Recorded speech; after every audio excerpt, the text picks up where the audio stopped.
Hola, soy auxiliar de enfermería, ahora jubilada.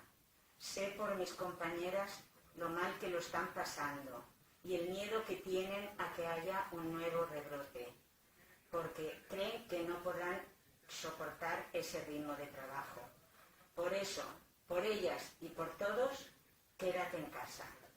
Hola, he sido enfermera. Te pido por favor que te quedes en casa. Gracias. Hola, sóc l'Isabel i sóc infermera.